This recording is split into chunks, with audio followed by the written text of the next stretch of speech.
নমস্কার, আমি আশালতা। আজকে আমি আপনাদের করে দেখাবো দুধ পুলি। নরম তুলতুলে দুধ পুলি মুখে দিলে একদম গুলে যাবে। তো তার জন্যে আমি একদম ঘরের সিদ্ধ চাল ভিজিয়ে রেখেছি 5-6 ঘন্টা, মানে রাতে ভিজিয়ে রেখেছি।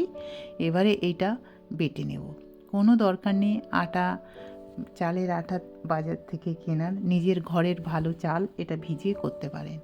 তো এবারে ওইটা বেটে নিয়েছি জল দিয়ে। এবারে এখানে হাফ কাপের মতন জল দিয়েছি, দিয়ে নুন দিয়েছি স্বাদ মতো, দিয়ে এবারে এই চালের পেস্ট সেটা ভালো করে এই জলের সাথে জাল দিয়ে নিতে হবে। পুরো জলটা শুকিয়ে নিতে হবে।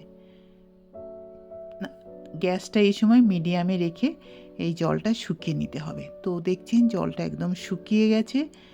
এবারে এটা একটু ঠান্ডা হলে এইটা আমাদের ভালো করে মেখে নিতে হবে। তো জল একদম শুকিয়ে গেছে। তো আর এইভাবে যদি আপনারা পিঠে করে একবার করে দেখবেন, অসাধারণ খেতে, দারুণ হয়, নরম তুলতুলে, আর কোনো ঝামেলা নেই বাজার থেকে চালের গুঁড়ো আনার। কেননা বাজারের চালের গুঁড়ো অনেক সময় ভালো লাগে না, অনেক পুরানো চালের গুঁড়ো দিয়ে থাকে। তো ওটা এখন ঠান্ডা হোক, আর এদিকে আমরা নারকেলের পুরটা রেডি করব। তো এখানে প্যানের মধ্যে আমি একটু দিয়ে দিচ্ছি ঘি, দিয়ে দিচ্ছি অল্প একটু দিয়ে দিলাম, 1 টিস্পুনের মতন দিয়ে দিলাম। দিয়ে এবারে দিয়ে দিচ্ছি নারকেল।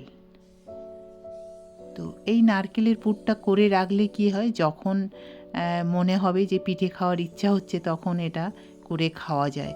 আর এটা অনেক দিন থাকবে, অন্তত 15 থেকে 20 দিন এয়ারটাইট কন্টেনারে ভরে ফ্রিজে রেখে দিলে। তো আমি সেই জন্য আজকের একটু বেশি করে নারকেলের পুরটা বানিয়ে রাখছি, যখন কিছু মনে হবে আবার এটা আমি ব্যবহার করতে পারবো। তো যাই হোক, এইভাবে একটু ভেজে নিচ্ছি। নেওয়ার পরে দিয়ে দিচ্ছি গুড় আপনাদের নিজেদের স্বাদ মতন ব্যবহার করতে পারেন। যারা বেশি মিষ্টি খেতে চান আরও একটু বেশি গুড় ব্যবহার করতে পারেন। আমি এখানে মোটামুটি একটু কমই গুড় দিচ্ছি। দিয়ে এটা এখন গ্যাসটা স্লোতে এই কাজটা করতে হবে। ধীরে ধীরে একটু সময় নিয়ে ধৈর্য ধরে এই কাজটা করলে নারকেলের পুরটা খুব ভালো হয়। তো একটু ঢাকা দিয়ে দিয়ে এটা করেছি, তাহলে কি হয়, গুড়টা তাড়াতাড়ি গলে যায় আর বেশ রসালো হয়ে যায়, জল জল বেরিয়ে যায়, নারকেলটা খুব ভালো এটা মাখা মাখা হয়ে যায়। তো যাই হোক, নারকেলের পুরটা কিন্তু ওই নারকেল নাড়ুর মতন অত সময় ধরে করার দরকার হয় না। মোটামুটি এটা নারকেলটা ওর ভিতরে গুড়ের ভিতরে চলে গেলেই হলো। খুব ভালো করে ওটা রেখে দিয়েছি পুরটা। এবারে এই যে আটাটা ঠান্ডা হয়ে গেছে, এবারে অল্প অল্প নিয়ে একটু ভালো করে মেখে নেব। মেখে নিয়ে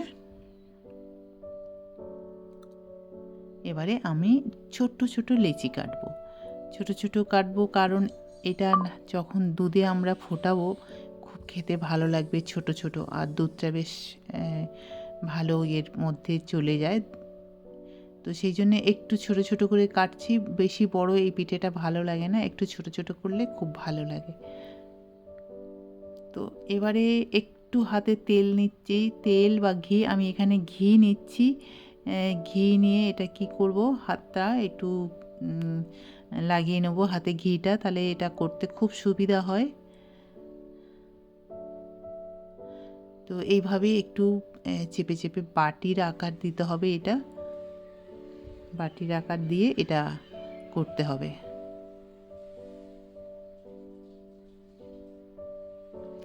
এবারে নারকেলের পুরটা এতে ভরে দিতে হবে, ভরে দিয়ে ব্যাস মুখটা বন্ধ করে নিজেদের পছন্দ মতন ডিজাইন করে নিলে হয়ে গেল, খুব সহজ।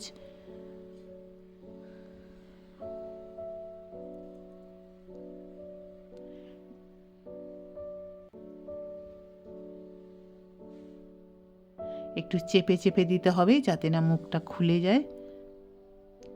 আর এইভাবে এই পিঠেটা করলে না নরমও হবে, কারণ এই সময় এই পিঠেটা অনেকটা সিদ্ধ হয়ে গেছে। এবারে যখন দুধের মধ্যে ফোটাতে হবে তখন খুব কম সময় লাগে, 5 থেকে 10 মিনিটের মধ্যেই হয়ে যায়।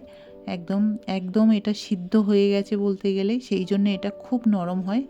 তো আমি আরও একটা করে দেখাচ্ছি কিভাবে এই আপনারা এই বাটিটা করবেন।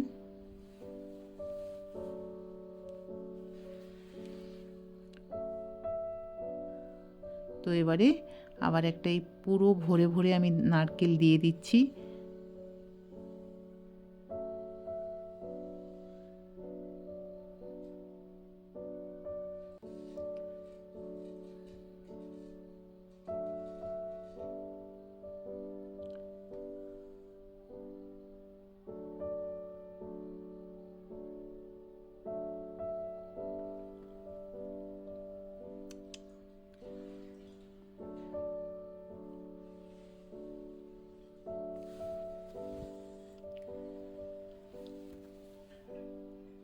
ব্যাস হয়ে গেছে। এই দুটো করে আমি আপনাদের দেখালাম, বাকিগুলো আমি পরে করে নেব।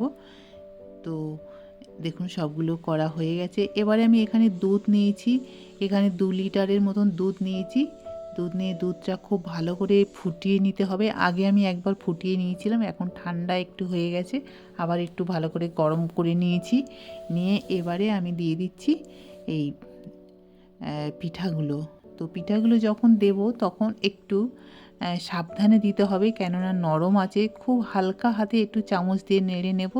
তো 4-5 মিনিট আমি করেছি, পিঠেটা হয়ে রেডি হয়ে গেছে। এবারে দিয়ে দিলাম একটু এলাচের গুঁড়ো।